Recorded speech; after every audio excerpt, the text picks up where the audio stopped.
يا ليلي يا عيني يا ليلي يا عيني يا ليلي يا ليلي يا ليلي يا مراري ويا سبك قلبي.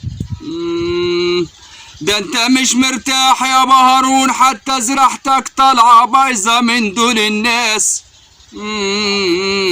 زرعت بصل وباظ يا بهارون، حتى البنجر كمان باظ. هتلاقيها منين وكل اللي حواليك يا بهارون باظ؟ غير الغنى انت كناسك لحد ما اتفضل يا حاج، اتفضل يا حاج، زعل يا ما حاج. اسلمش عليك. ليه يا حاج؟ انت معكم ولا ايه؟ كورونا جايه هتودينا في داهيه المره دي. كورونا يا حاج؟ ما تصدقش، ده كلام فاضي. كلام ايه يا ابوي؟ ده قال لك جايه مغبرنه، جايه بزولتها الايام دي. جايه منين يعني؟ من ليبيا ولا جايه منين؟ دي ما تعرفش، دي قامت في جميع الدول. قال لك كورونا نازله الاصابات مكومه. يا عم اقعد احكي لي اللي حاصل يا حاج. يا ابوي بس انا ما قاعد في الزراعه هنا، هو مش دريان باللي حواليا والله، حتى البيت مش مروح. لا يا ابوي، دي قال لك اللي ما عملش حذره في الايام دي يا كورونا جايه شديده قوي. يعني هتيجي في انفلونزا برضه زي المره اللي فاتت؟ يبعد عنك بموت على طول يا ابوي. قال لك الواحد مش هيروح، مش هيلاقي نفسه غير مقلوب. يا عم ما تخوفناش يا حاج. يا ابويا دينا سنه ونص مش عارفين نجيب علاج للكورونا ومحدش عارف يجيب لها. يعني العيال ولادي مسحموا في المصارف يا حاج. حافظ على عيالك وهقول لك خد الحذر، خد الحذر والبسوا كمامات وكل بصل كتير. انت زارع بصل ايوه زرع بصل عشان الناس تاكل منه يا حاج. وانت كل منه عشان ده بصل وتوم، ولازم تاخد حذرك من الكورونا. الكورونا جايه هتودينا. طب طالما كورونا جايه يا حاج، ما يجيب معاها بطاطين وتجيب معاها هدوم وتجيب معاها فلوس للناس دي يا حاج؟ ليه هتجيب معاها بطاطين؟ ده عم يقول لك جايه هتاخد كوكب الارض دي كله، وهنرجع نقعد من تاني ونعطل من تاني والظروف. ايوه يا ابوي، ده الحظر هيبتدي من يوم 15. يا عم دي في ناس مبسوطه مش متحس بالعذر يا حاج. احنا هنعمل ايه طيب؟ مش مرض وبلا ربنا بلا نبي. احنا اللي منطير في الرجلين يا حاج. انت خد حذرك وخلاص زي الناس. انت هتبقى اوعر من الناس. يعني هشيل نفسي في كيس بلاستيك ولا ايه يا حاج؟ المفروض يا ابوي خد العقاقير وامشي بالكلام بتاع الطب. انا بناخد برشام ريف وخلاص يا حاج. يا ابوي برشامة ريف ايه؟ اقول لك كورونا جت دي جايه بتقيل ضعف اللي بتاع السنه اللي عدت كلها. يعني ما نتفرجش على النت لما نقلب كده تجينا ناس في الونزه ونقلبها؟ هتشوف حالات موت بس. طب والحل دلوقتي ابو اسرار؟ الحل ان انت تلبس كمامه زيي وتاخد بالك من كورونا. طب انا ما معيش 5 جنيه اجيب بها كمامه. لا ده انت هتجيب كمامات ولازم. احنا مش هنصدر لاي حد دلوقتي كمامات. مفيش حد هيصدر كمامات دلوقتي. لو عندك حته خلقه قديمه اعمل بها كمامات انت والعيال. انا بجيب خلقه واقصها انا والعيال والوليه. انا اللي زعلان عليها، اللي زعلان عليها. انا مش هروح الكويت تاني. انت ما عملتهم بدري يا حاج. عملتهم ايه يا وكيل ناسك انت؟ انا جددت العقد ومش هروح كويت يعني، ولا هروح الكويت ولا هروح مكان. يا عم انت ابوك معاه خميره نام عليها كتير يا ولدي. 60,000 جنيه يا بهارون، 60,000 جنيه تدور عليها غدر في ثانيه عشان جددت العقد وطلع القرار قال لك هيمنع كل حاجه والسفر والدنيا عشان كورونا. الله يقطع كورونا وسنين كورونا السوداء. يعني الواحد حتى ما يروحش جعوير في الايام دي. انت مش هتطلع من بيتك الايام اللي جاي، الحظر 15. يعني دي ايام بقت مغفله يا ولدي. طب ما يقوموا القيامه احسن من كده حاج. هنعمل لهم ايه طيب؟ امره اتكتب على الله. طب ده انا عندي زرع ثلاث حضان بصل. حافظ عليهم وخليهم لعيالك دول. مش هتلاقيهم تاني دول. انا مع العذر ابيع العيال يا حاج. ايه وقعتك مربى. شوف لي حد يشتريهم. هتشترى وين العيال يا راجل؟ انا مش قادر. لو جات الكورونا وما فيش شغل هوكلهم ايه يا حاج؟ هوكلهم بصل بس. لا اله الا الله. انا لما اخد 10 ترغفه بس من الاشتراك. وزيرة الصحة قالت لنا هتخلي بالكم من نفسكم خلاص الدنيا مسرطبة. هم اهم حاجة يطلعوا يقولوا خلي بالكم من نفسكم، لكن ما يقولوش خلي بالكم من جيوبكم الفاضية دي ما معكوش. مش عم يوعونا يا راجل يا فقري، مش عم يوعونا. انا لبست كمامة واخد بالي من الكلام ده. يبقى الشباب اللي جات من ليبيا دي واتجوزت وارتاحت خلاص كده ما فيش حد هيسافر تاني والحالة هيقف زي في الاول وما خلاص انتهت. انا بيني وبينك انا خلاص يا حاج، انا زهقت من الدنيا دي خالص. زهقت؟ هتعمل ايه يعني؟ اعمل زي الناس. هجيب برشامة غلة وازلطها. ايه والله يا حاج. لا انا اقول لك على حاجة. قول لي على حل يا حاج. انت اعمل البصل دي مشروع في دنيتك اللي جاي. اضحك على الناس واقول عليه عطارة؟ انت اشتغل في البصل دي على طول. وكنت زارع شويه برسيم اقلعهم وازرعهم بصل. طب ده انا البصل ده اما صدروا الجعوير. لا ما هتصدروش لحد، انت البصل ده تبيعه. الايام اللي جايه دي مطلوب فيه البصل. كورونا نازله كورونا تاني هتيجي تاني، وهيجي القعاد تاني، وهيجي قلة الفلوس تاني من تاني، وقلة القعاد والصبة وقلة الصبة والشغلانة المجندلة المربرب على راسك وراس ابوك. انا اعمل لك ايه؟ انا مالي انت يعني. الفقر اللي جايب البتاع ده وجاي. انت ترى الفقر انا غلطان اني جاي يعني جايب لي كمامة وجاي لي الغيط وانا كنت ما بالي رايق وجاي تعكروه لي يا ابو عصران. اعكره لك مش مواعيك عشان ما تتجندلش على عينك وتعدي اللي حواليك وتعدي اولادك. خد حذرك، انا جاي اقول لك خد حذرك. انا يا حج لو جالي انا هقعد الناس كلها هموتها. بعد عنك بس شويه لورا واخد عيالي معايا.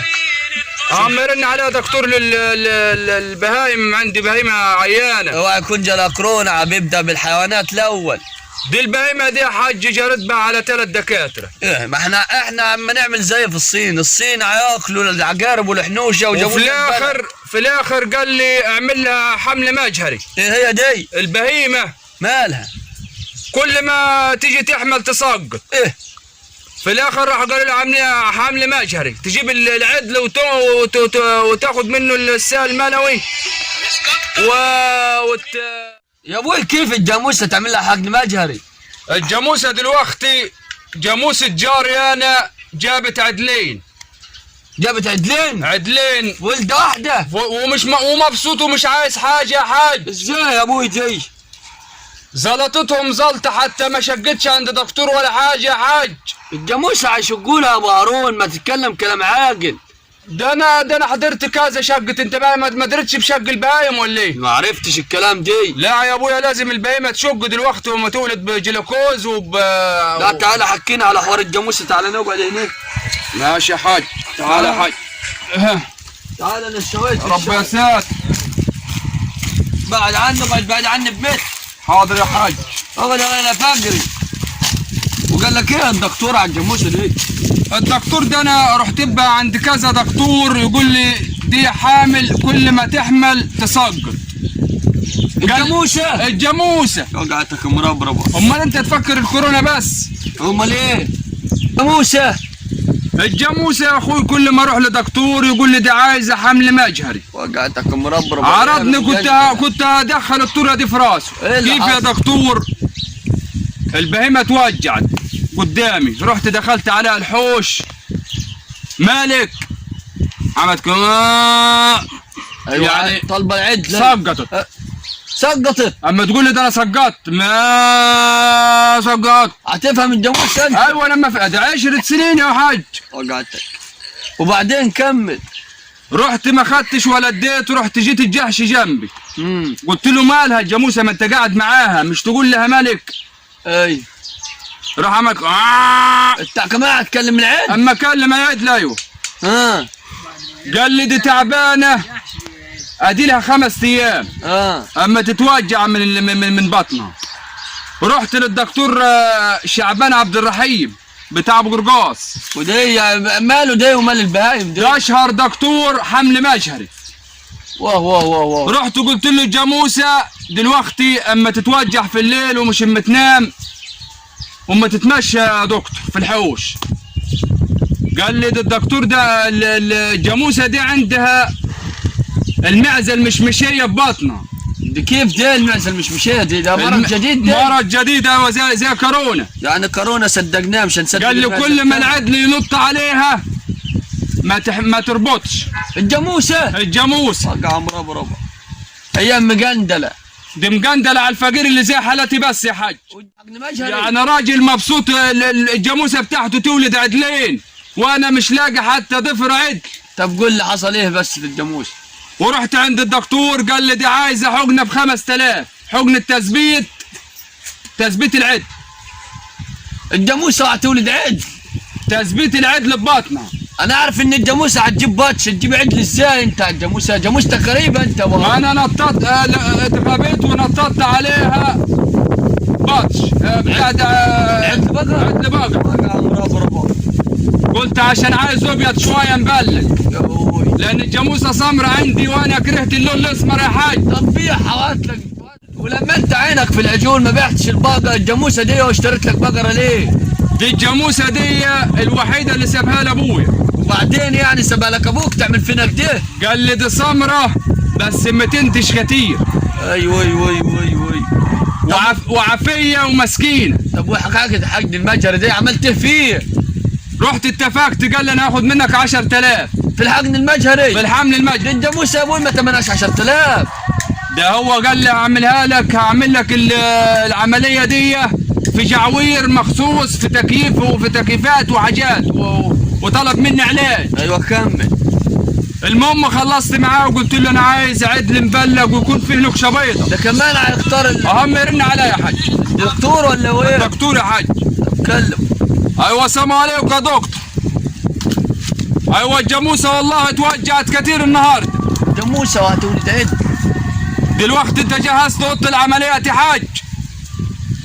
طيب انا عايز والنبي عدلين مبلغين في الجاموسه. ولو هتجيب جحش هات. يعني انت هتحط المجهري وهات لنا شويه عجول وشويه حمير من بطنه. خلاص يا حاج. ماشي يا دكتور بارك الله فيك. الساعه 8 اجيبها من غير فطار. الجاموسه اجيبها من غير فطار الجاموسه؟ يا ابوي الكلام دي اللي هيطقب النفس. طب وانت عندك محلول تحلل لها محلول؟ خلاص يا حاج ماشي. انا هجيبها صايمه الجاموسه ان شاء الله واجي اعمل عندك التحاليل كلها والفحوصات. ايوه بالنسبه لصدرها ده عندها التهاب شعبي. التهاب شعبي في الجاموسه؟ في الجاموسه ايوه. وقع مربربه. ايوه عندها تكاسل في المبايض. يا ابوي كل ده في الجاموسه عرفتوه ازاي؟ ايوه يا دكتور كانت اما تشكي من روماتيزم. الجاموسه خلاص ايوه هي جاموسه والله العظيم غالي عليها قوي يا دكتور، خلي بالك منها عشان دي لو ماتت عزيزه عليها قوي يا دكتور. ايوه هي اللي فضلالي والله. هي اللي موكلاني من خيرها والله. دي كانت اما تنزل جردل سمنه يا دكتور. يا ابوي كل ده في الجاموسه؟ دي كانت اما تنزل جردل سمنه يا دكتور. يا ابو هارون انت هتعرضني انت والدكتور. نظرت يا دكتور مع السلامه. كل ده للجاموسه؟ ايوه الجاموسه يا حاج ده جاموسه حلوه والله جعفيه. يا ابوي غورها في داهيه وهات لك بقره. دي عندها تكاسل في المبايض. غورها في داهيه وهات لك بقره. ما اقدرش يا حاج ده انا مأمن عليها يا حاج. يا ابوي الجاموسه دي هتعمل بها ايه انت ولا اعمل اللي جاي الكورونا والقاد دي على المقاد لو تقول لي جاموسه؟ برضه اعمل اللي عليا واوديها الحمل المجهري يا حاج واكشف عليها وبعد كده هو ببيع. يعني هنقول ننصح الناس بالكورونا والدام السوداء وانت هتقول لي الجاموسه هتعمل لها حقن مجهري تجيب فيها عد. هتعمل ايه انت يا بس انت دلوقتي نورتني يا ابو عصران. الله يبارك فيك. طالما جايه كورونا يبقى انا ابيع الجاموسه. ايوه يا ابوي بيع. ابيع الجاموسه وارتاح من الاثنين. ان انا ما اروحش لغايه وراها وفي نفس الوقت ما تعديش انا واولادي. ايوه يا ابوي واقعد في البيت وقرشيناتها احطهم تحت المخده اصرف منهم. ايوه في الايام اللي مغبرنا اللي جايه دي. والله ايام بقت رهريط يا ولد. المفروض ان الشعب المصري كله يعمل كده وياخد. يا كورونا كفايه كده احنا ما صدقنا سيبناك يا كورونا. جايه تاني ليه يخرب بيت ابوكي يا كورونا. هتخلينا نقعد في البيت زي الولايه يا كورونا. الله انا يا عم انا يا عم اعمل ايه انا دلوقتي؟ بص يا ابو عصران. انا منصح الناس الفقريه اولاد الفقريين دول. ايوه الكورونا جات للطور عواجتها. حرصوا من الكورونا وخلي بالكم الفلوس مش هتنفعكم ولا فلوس ولا اراضي ولا بهايم تساوي ولا وظايف ولا تساوي شعره من مناخيرك اللي هتعطس منها. ده يا غبي يا ابن الغبي خلي بالك من نفسك. خلي بالك مع السلامه. خلي بالك من كورونا.